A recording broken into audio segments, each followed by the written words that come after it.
The upcoming Switch 2 is a major milestone for Nintendo. It could be a do-or-break deal for the Kyoto company, which needs to repeat the success of its current hardware to ensure its position as an independent manufacturer. The Switch surprised everybody and achieved the impossible at its release, ensuring Nintendo's financial survival after the failure of the Wii U and lowered sales of the 3DS, as well as propelling the company to the #1 console maker for the current generation. However, the Switch 2 is the most leaked console in history, so much so that Nintendo had to rush out a video presentation to shut down the rumor mill, but that was just damage control. The Switch 2 holds little to no surprise for the upcoming Nintendo Direct, which will reveal details like the price, a sneaky move to avoid having people returning their Switch bought the last holiday season. And that's just the beginning for the Switch 2, which is poised to face a challenging battle to outshine its predecessor, the original Switch. And this challenge won't be coming from the competition with the PS5 or Xbox, and more from the stellar success of the original Switch itself. I am PV and you are at NeoRetroPixels. What do you think will be Nintendo's fate with their new hardware? Leave a comment below to speak your mind. If you like this type of discussion, subscribe and smash the bell button. Nintendo is often viewed as a very successful gaming company, home to beloved franchises like Mario, Zelda and Pokémon. Their portable gaming business, started with the Game Boy in '89, provided a financial safety net to the company through the years, but even this was challenged by smartphones. Financially, the company has had its ups and downs. The NES, Wii and Switch are solid examples of their ability to dominate the market, creating exciting products and providing customers with a unique gaming experience. On the other hand, consoles like the Nintendo 64, GameCube and Wii U showcase their vulnerabilities and lack of consistent execution by failing to provide something new and exciting. Their beloved games and characters surpass the cold reality of numbers, and Nintendo's designer creativity compensates for negative perceptions with each new game. This blend of triumphs and struggles is what I call the Nintendo paradox, a company perceived as infallible despite their repeated missteps.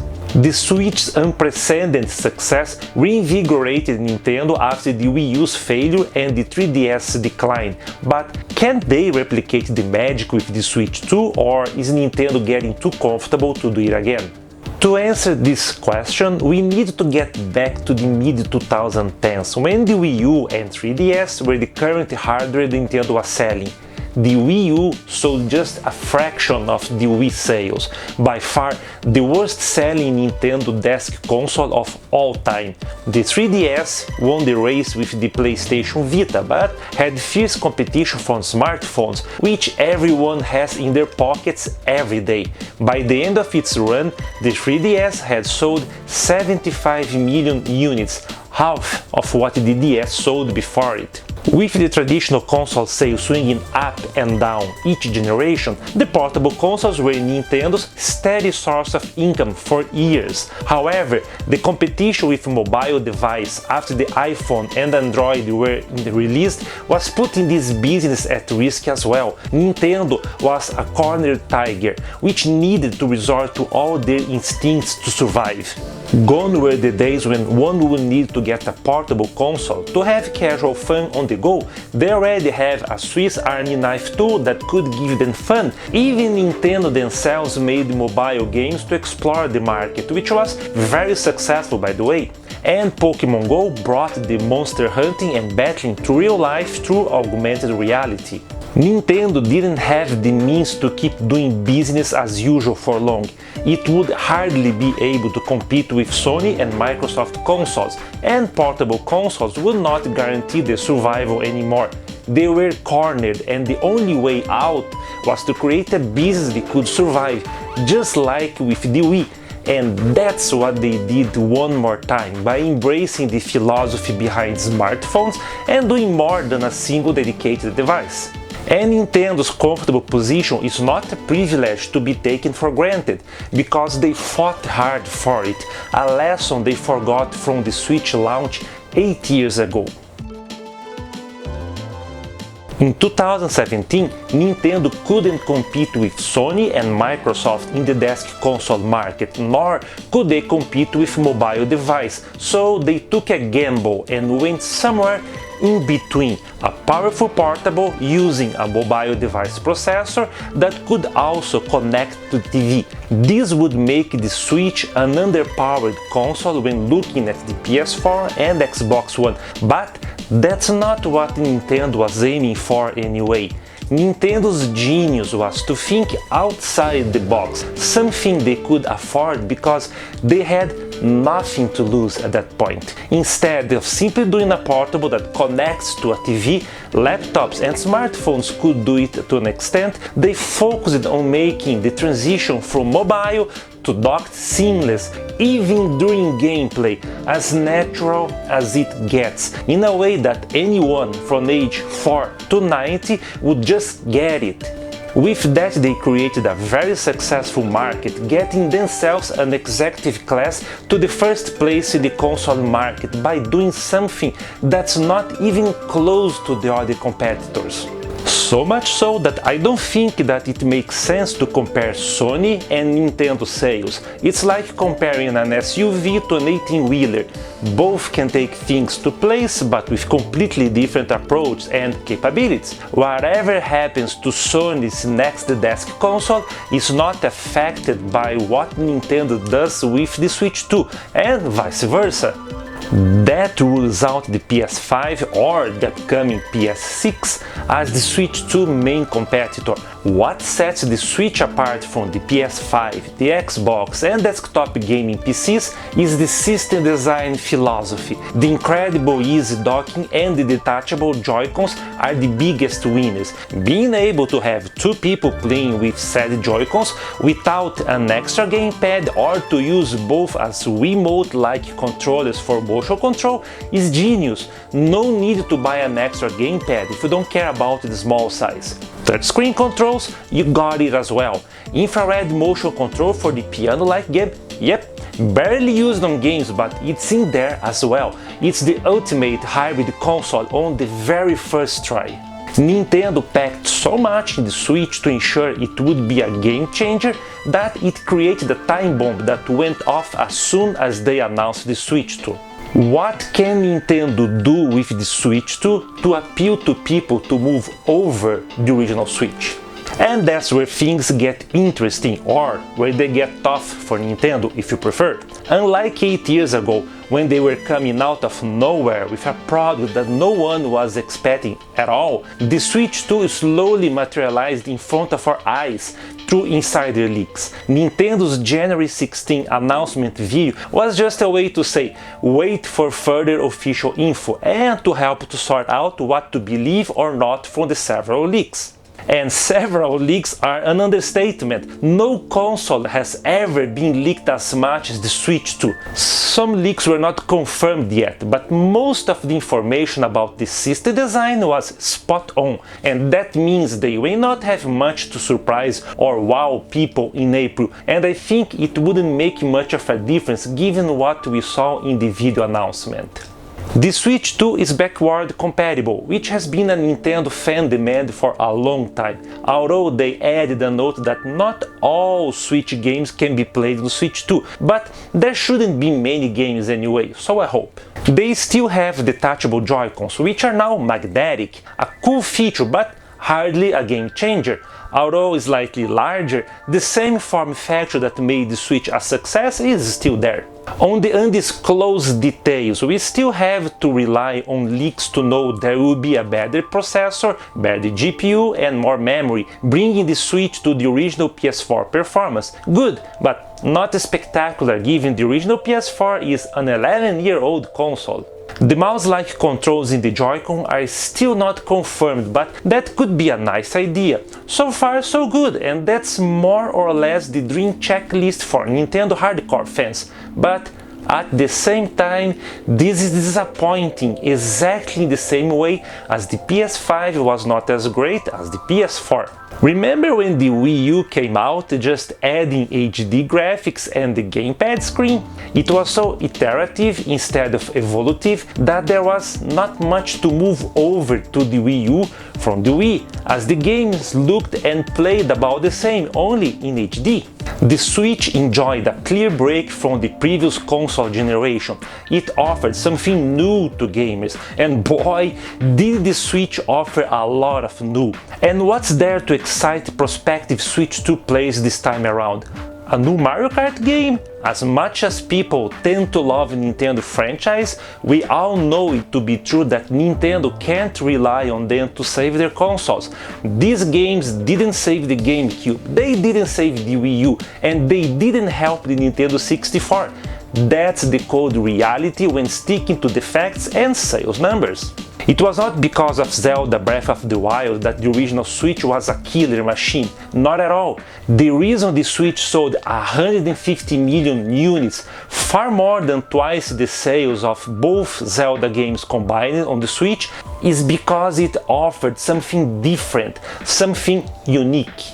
Just like the Wii did before it, or the NES back in '85. Those were defining moments in game that just can't be repeated with system spec upgrades, and that's where the Switch 2 will struggle. What's the reason for people to get a new console if everything that it does well can be done just as well with the original Switch, but without the fancier graphics? Let's do a small exercise to help us figure out the potential hardcore Switch 2 buyers. Nintendo's big franchise games have sold each around 30 million copies on the Switch. Yes, both Zelda's, Smash Bros, Mario Odyssey and Pokemon games. That's a fair assumption about the people who should buy a Switch 2 for the sake of playing these games at some point. Some will do it on day one, others over the next holiday season. Some will probably take their time and wait a while until some of these games are out or there's a good bundle or sale. Taking those 30 million hardcore fans out of the Switch sales number, there are 120 million people who may need a great reason to get a Switch 2 yet, simply because the games they want to play are available on the original Switch they have on their hands right now. No need to upgrade at all. It's very similar to what happened to the Wii U as a successor to the Wii. And that's not the only challenge for the Switch 2. The business climate is not the same as in 2017 as well. In 2017, Nintendo was moving into uncharted territory with the Switch. The bet paid off well and caught the market by surprise, and Nintendo moved into a privileged position. However, 8 years later, the market is completely different. Hybrid portables are not a Nintendo exclusivity anymore. Portable PC devices also offer great value and dockable gaming experience. Not only that, the Steam Deck powered by the SteamOS is so easy to use that it doesn't feel like a PC at all. It works just as a regular portable console should. Easy to use and play. No need to tinker with configs and Windows updates as regular gaming PCs, and powerful enough to provide a great gaming experience. Just what consoles have been offering for the last 47 years. Finally! And SteamOS is soon coming to other devices, and we can even install it unofficially on any portable PC as of now, thanks to SteamOS open source roots. And the price tag of portable PCs is not a huge disadvantage either. The LCD Switch retails for $299 US, which is a good price, but at $399 US, there is the Steam Deck with a 64GB SSD, which provides far better performance, a console-like experience, and a gaming library on Steam that gives Nintendo a run for its money. If you want more performance, the Lenovo Legion Go S can give you the best portable experience for $499.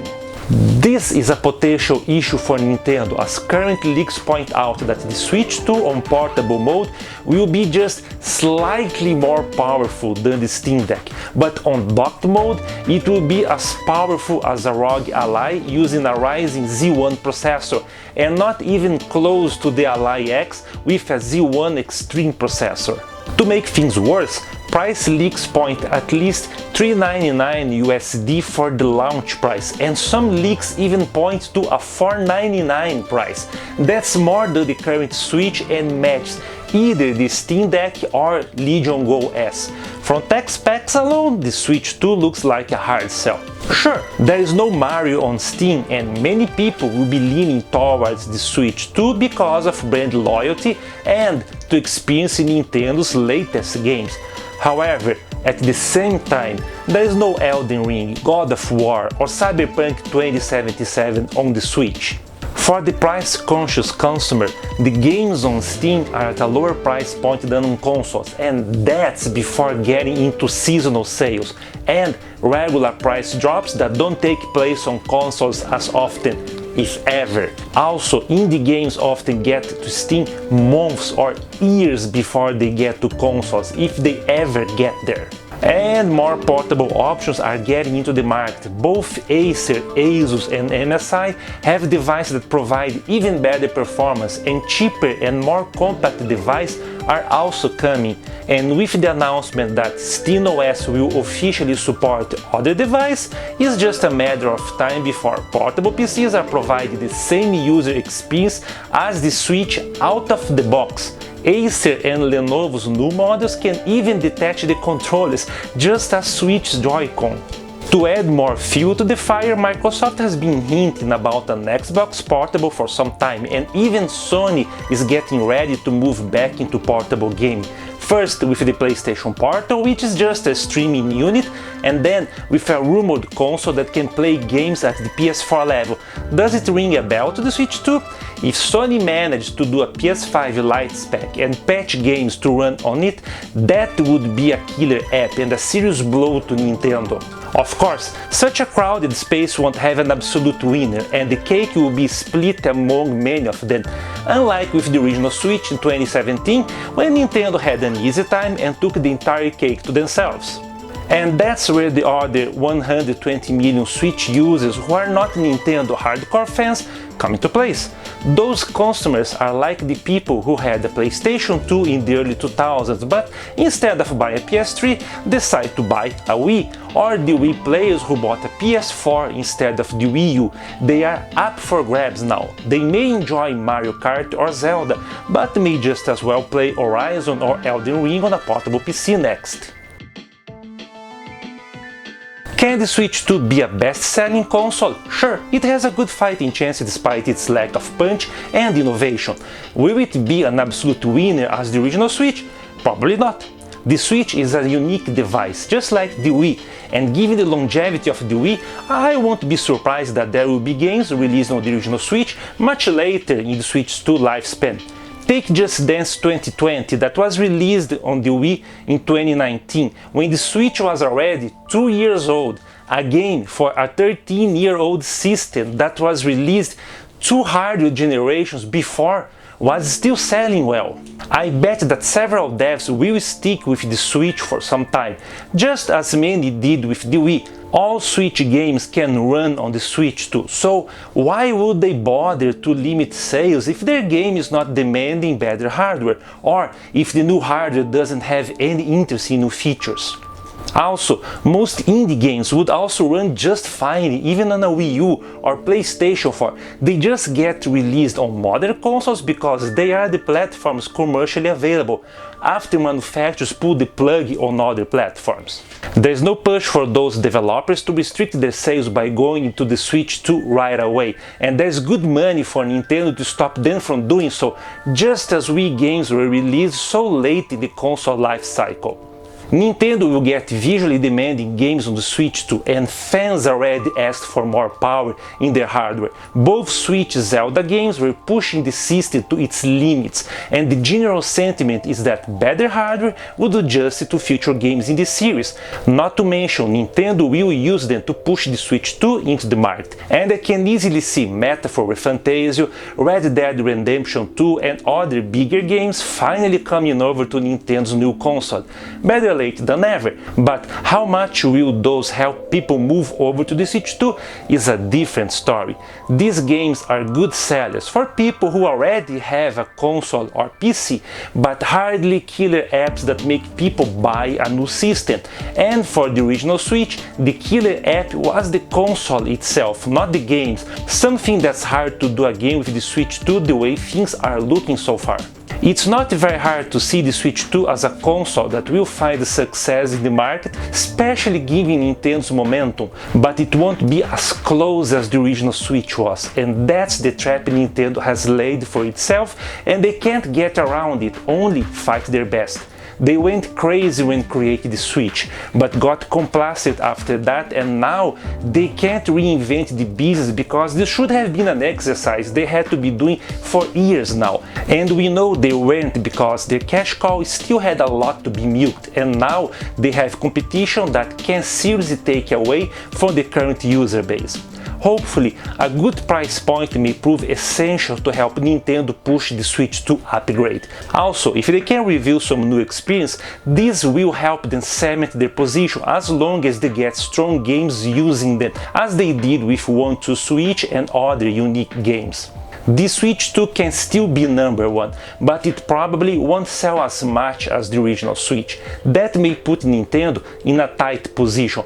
Not as bad as with the Wii U, but far from their current comfort zone, and probably that will be for the best, so that next time they can reinvent the market and keep being a creative video game manufacturer. How do you feel about the Nintendo Switch 2? Do you think it can keep up the pace, or do you feel like Nintendo is up for a rough time? Let us know in the comments below. Thanks for watching this video. If you enjoyed it, don't forget to give a thumbs up. Also, subscribe and click the bell button to be the first to know when other videos you may enjoy are out. Finally, check out the recommendations on the right side of the screen. One of them was selected especially for you. Hope to see you again in another video. PV at NeoRetroPixels signing off.